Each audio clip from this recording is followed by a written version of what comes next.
안녕하십니까, P입니다. 오늘은 부동산 용어에 대해서 조금 이야기를 해보려고 해요. 아마도 뭐 워킹홀리데이 분들이나 유학생 분들이나 특히 7호분들에서 제일 먼저 해야 될 게 이제 집 찾기 문제인데, 아마도 한국에서 들어보지 못한 용어들이 많이 나오고, 그리고 일본에 사는 사람들도 잘 모르는 부분이 굉장히 많아요. 일본인들도 그렇고요. 그래서 이 금액을 왜 내야 되는지에 대해서 오늘은 조금 이야기를 드리고, 이 영상만 보셔도 웬만하면 준 부동산 업자는 되지 않으실까라고 생각할 정도로 제가 많은 내용을 알려드리도록 하겠습니다. 그러면 따라오세요. 자, 이제 옆에 있는 도면을 띄워놓고 이야기를 조금 드리겠습니다. 제일 위에 있는 48,000엔이라는 것은 여러분들이 달달이 내야 할 월세입니다. 일본어는 칭요라고 해요. 그래서 48,000원 내시고, 그 밑에는 관리비라고 해서 5,000엔이 들어갑니다. 한국에서 말하는 관리비랑 일본에서 말하는 관리비는 조금 달라요. 일본에서 말하는 관리비는 기본적으로 그 건물을, 그리고 그 방을 관리하는 비용만 들어갑니다. 그렇기 때문에 수도, 전기, 가스 같은 부분은 이 관리비에 포함이 되지 않습니다. 그렇기 때문에 관리비라고도 하고 공용비라고도 해요. 공익비라고도 합니다. 그렇기 때문에 공익비든 관리비든 내가 이 건물에 살기 위해서 매달 관리를 해주기 때문에 내는 비용이라고 생각을 하시면 돼요. 그리고 옆에 보시면 이제 시키킹이라고 바로 나옵니다. 시키킹, 이 물건 같은 게 연계월이라고 나오죠. 시키킹이라는 거는 사실 어떤 거냐면, 여러분들이 방을 들어가서 퇴거할 때 그 부분에서 원상 복구를 하는 비용 또는 청소 비용으로 사용을 해요. 그렇기 때문에 시키킹이 없으면 보통 청소 비용을 따로 청구를 합니다. 입주할 때 내세요, 또는 퇴실할 때 내세요라고 이렇게 청구를 하지만, 시키킹이 보통 1개월이라도 붙어 있으면 청구를 안 해요. 그렇기 때문에 많은 분들이 방을 찾을 때 시키킹 없고 레이킹 없는 방으로 조금 찾아주시면 안 될까요? 라고 하는데, 사실 시키킹은 1개월 있으면 청소비가 없으면 청소비가 들어가요. 그렇기 때문에 뭐 조삼모사 같은 느낌이기 때문에 특별히 뭐 시키킹이 없으니까 방이 더 싸지고 이런 경우는 거의 없다고 봅니다. 대신에 시키킹이 없으면 이제 청소업자한테 방을 맡기게 됩니다. 그 청소 비용이 한 달치보다는 보통 낮아요. 대신에 추가적으로 비용을 더 발생은 할 수 있다는 부분 기억을 해주시면 좋을 것 같습니다. 그렇기 때문에 시키킹도 1개월인데 청소비까지 받아주세요라는 경우도 가끔씩 있어요. 강아지나 고양이나 반려동물을 데리고 간다 할 경우에는 시키킹이 한 달 더 받거나 청소비가 더 비싸지는 경우도 있습니다. 그렇기 때문에 내가 만약에 반려동물을 데려간다 라고 하면 초기 비용은 자연스럽게 높아지는 거라고 생각을 하시면 돼요. 그리고 레이킹에 대한 부분을 이제 말씀드릴게요. 레이킹은 한국에는 없는 구조 중에 하나인데, 일반적으로 레이킹은 집주인한테 감사합니다라고 들어가는 비용이에요. 일본 정부에서도 몇 년 전인지 기억이 제대로 나지는 않는데, 레이킹이란 제도를 없앱시다라는 이야기도 잠시 나올 정도로 레이킹이라는 게 조금 민감해요. 왜냐하면 이 집을 빌려주는 집주인한테 한 달치의 비용을 냅니다.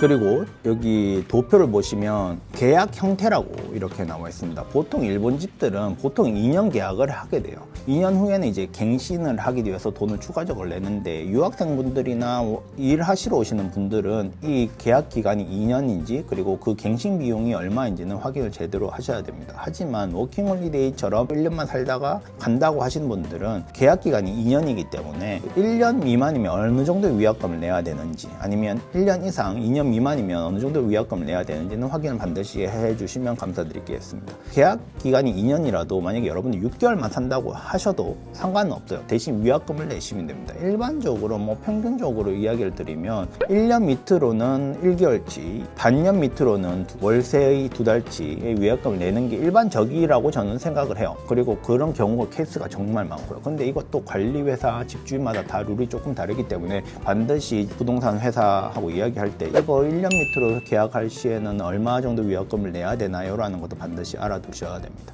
그리고 해약 이제 예고를 하는 것도 굉장히 중요한데, 기본적으로는 여러분 생각을 하실 때 일본 같은 경우에는 퇴거하기 2달 전에는 반드시 이야기를 하는 게 편해요. 이 물건 같은 경우에는 퇴거하기 한 달 전에 말하라고 하는데, 이 기준도 굉장히 애매하기 때문에 퇴거하기 2달 전에 이야기를 하시는 게 굉장히 마음을 편하게 가지고 갈 수 있습니다. 그리고 이 퇴거 전 한 달 전에 말을 하라고 분명히 계약서에도 분명히 적혀 있어요. 근데 이거를 지키지 않고 나가기 뭐 3주 전, 뭐 2주 전에 말을 해버리면 여러분은 거기에 대한 위약금도 또 따로 때려 맞는 경우가 있어요. 그렇기 때문에 반드시 계약을 하시거나 집을 고르실 때 태거는 몇 달 전에 이야기를 해야 되는지 반드시 확인을 해 주시길 바랍니다.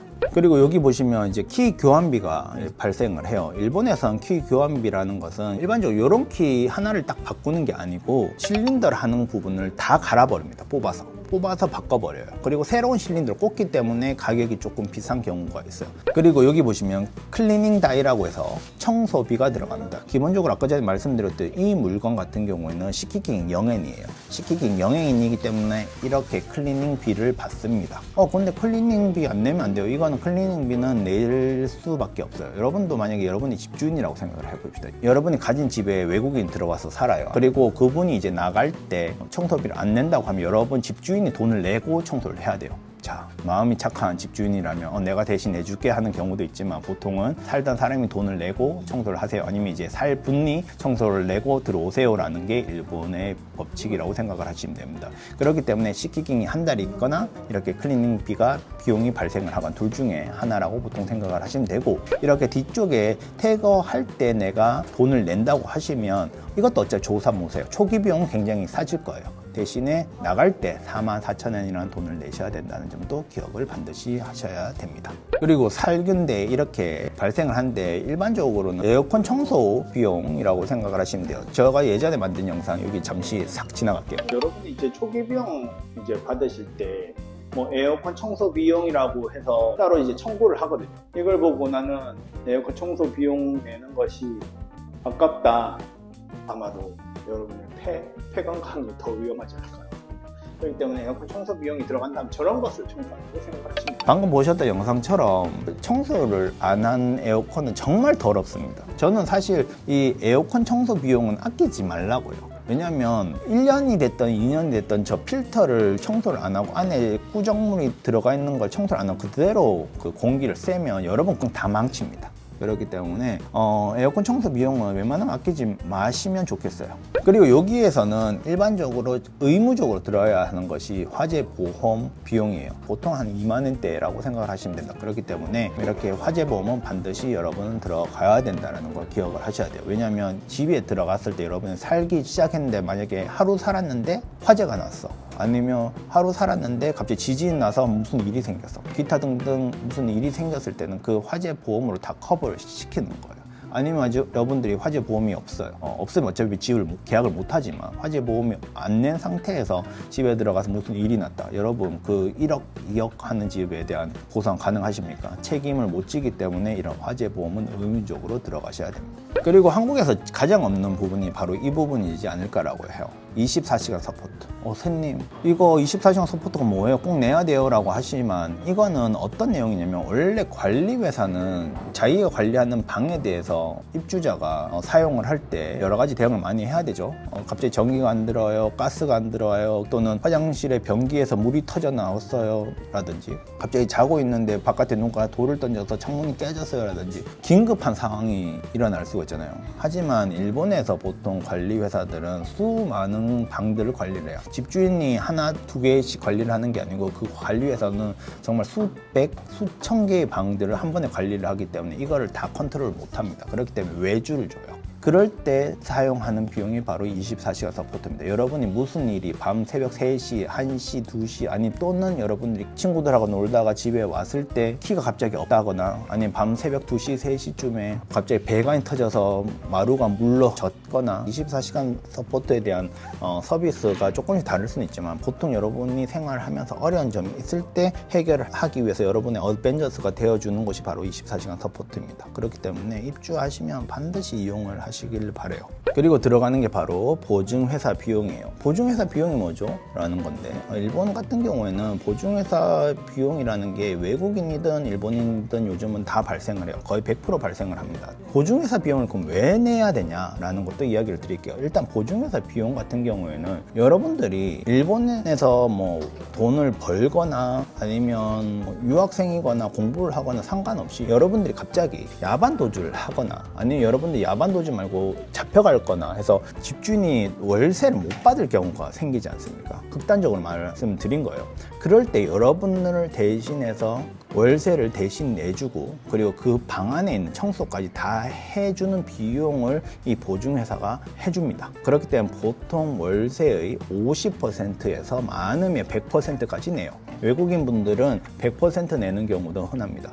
대신에 50% 내라고 하면 완전 럭키. 70%는 일반적으로 생각을 하시면 마음이 편해요. 그럴 땐 월세의 70% 또는 100% 정도를 내가 보증회사에 부담을 하고 보증회사는 여러분에 대한 리스크를 관리회사한테 내가 보증을 할게. 얘가 들어가서 사는 거 내가 보증을 할 테니까 넣어줘라는 것을 합니다. 그렇기 때문에 보증회사는 안 내면 안 돼요가 안 돼요. 안 내면 안 돼요가 안 되기 때문에 반드시 필요한 게 보증회사 비용이라는 것을 기억을 해주시면 됩니다.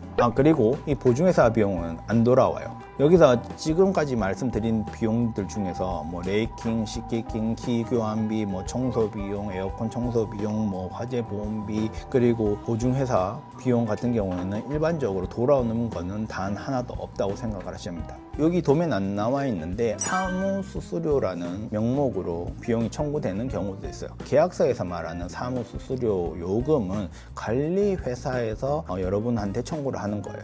그리고 이제 거의 마지막 부분이죠. 중개수수료라는 부분이 이제 발생을 해요. 중개수수료 부분은 법적으로 상한선이 세금 포함 1.1개월까지 받을 수가 있습니다. 0.55개월 이상 중개수수료를 여러분한테 청구하게 되는 경우에는 반드시 중개수수료에 대한 동의서를 반드시 받아야 됩니다. 근데 보통 안 받는 경우가 많아요. 근데 저희 민트부동산은 그 이상 발생하게 되면 반드시 동의를 받고, 그리고 기본적으로 민트부동산 같은 경우에는 광고료라고 하는 명목으로 집주인한테 돈이 나온다고 하면 여러분한테 중개수수료를 청구를 안 하거나 일부분만 합니다. 그 부분에 대해서는 이해를 반드시 해주시고, 그리고 번외인데 후쿠오카 아니면 나고야 아니면 홋카이도, 특히 후쿠오카인데 마을 회비라는 비용으로 한 뭐 300엔, 200엔씩 이렇게 돈을 내라고 하는 경우가 있어요. 저도 그거 보고 마을 회비를 낸다고? 라고 생각했는데 마을 회비를 이렇게 내는 경우도 지역에 따라서는 발생을 할 수 있다는 점 반드시 기억을 해주시면 좋겠습니다. 자, 이렇게 오늘은 여러분들이